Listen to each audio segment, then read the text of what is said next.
Hello everyone, welcome to another video.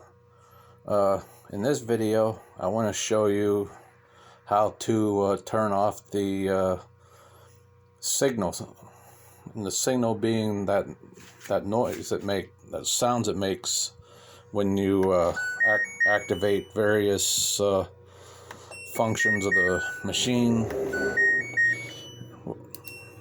when you turn dials or select options. You can actually turn that sound off, and this will also cancel that end of cycle signal. And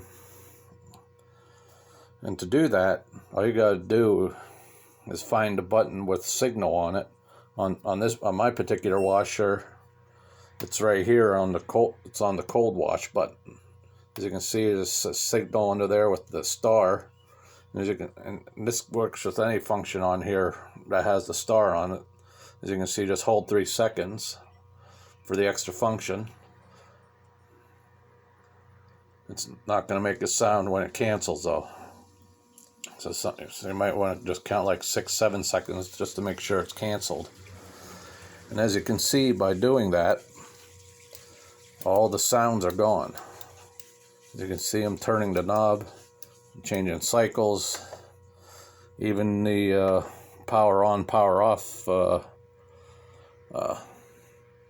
sounds are no longer there. And then when the cycle's finished, it won't play that little tune at the end.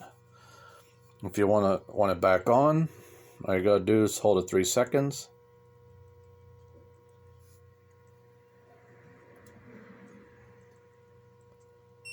Until you hear the ding.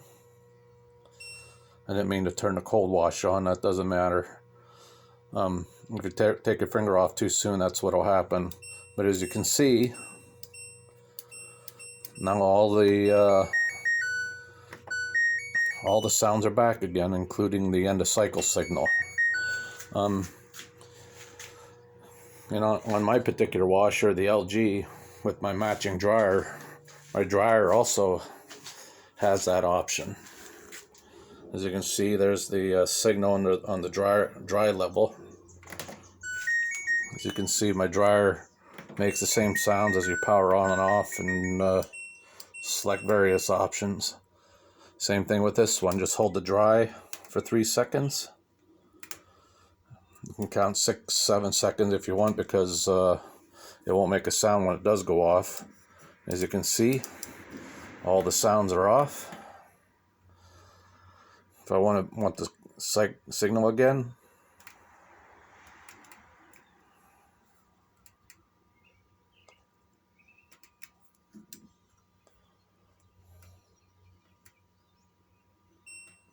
wait till the ding happens.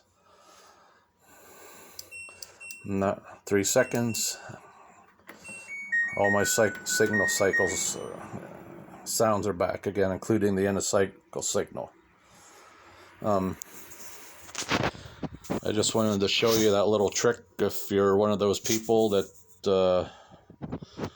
are annoyed by the sound it makes when you're using the machine. Your particular model machine might have that option too. You just have to look in your owner's manual or see what options are on your machine. I hope you found this helpful. Thank you for watching, and God bless. So long.